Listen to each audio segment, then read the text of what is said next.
like you have literally every celebrity that has to apologize, that has to basically get into trouble some way or the other.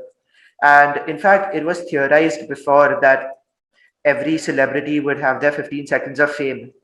But now, from what we've heard, what someone famously said, that every celebrity has their 15 seconds of shame. And do you think that it's a little too far when you start attacking people on your side, where you just take it to the extreme? So Hriday started as very well rehearsed and very well prepared, insightful introduction with the word United States. वो सुन के मैं मेरा Indian accent डर गया.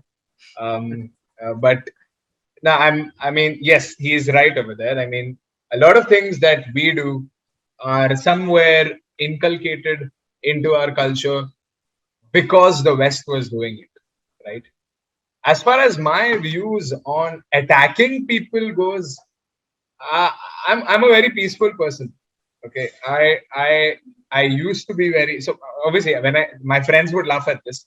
I'm not talking about I'm not talking about violence as in physical violence, but sometimes I feel that you don't need to attack people just because they think in a different way.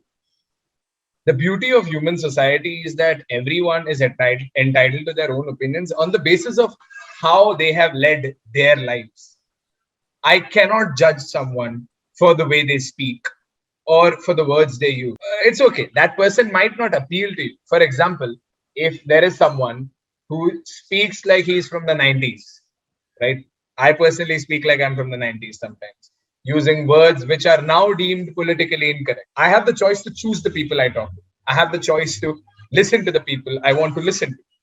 But I think you also have the choice to attack people and then face the consequences if there are any. So I personally think attacking is redundant, calling out people is necessary. If someone goes on a public platform again and again and they say things that are very hurtful to a lot of people, then you can probably call them out. Okay. But then again, the discussion comes to what exactly is hurtful and what exactly is not. And what is hurtful to you might not be hurtful to me. So, who gets hurt for it to become an issue? That's the biggest thing, right? According to me, if someone with an internet connection gets hurt, it's an issue. If I say something about someone and someone who gets hurt does not have a Twitter account or does not have a way to get his or her opinion to the public platform, there is absolutely nothing that can be done about their opinion nowadays, right? The reason people are getting cancelled and the woke culture is going, any sort of culture, the reason it's all booming is the internet. Okay, because now everyone's voice is heard. All you need is a decent internet connection in your house and you're good to go. So I personally believe that it's it's not fair, just because the upper echelon of society, who are influencers or who have a lot of followers, get hurt, that that person gets cancelled. The person who hurt them gets cancelled. What about the other people whose voices are not heard on the internet? So it's a sort of unfair system, right? Canceling someone, like when you say, let's cancel this person. Right? Who gave you the right to do something? You are just saying that you don't like this person.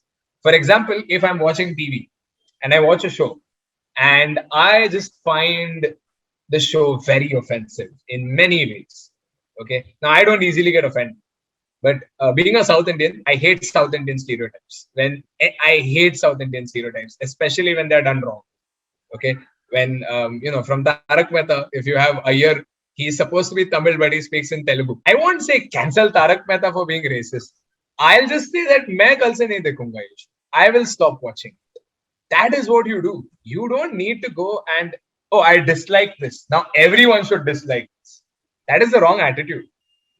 Disliking, disagreeing is human nature.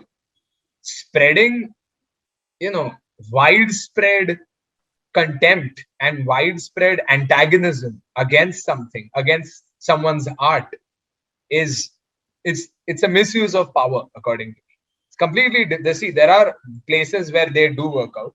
There are places where people are rectifying themselves. people are being careful about what they say. I myself am a product of, repetitive political rectifications, wherein I have been using words that are deemed politically correct, because see, at the end of the day, you don't want to hurt a lot of people.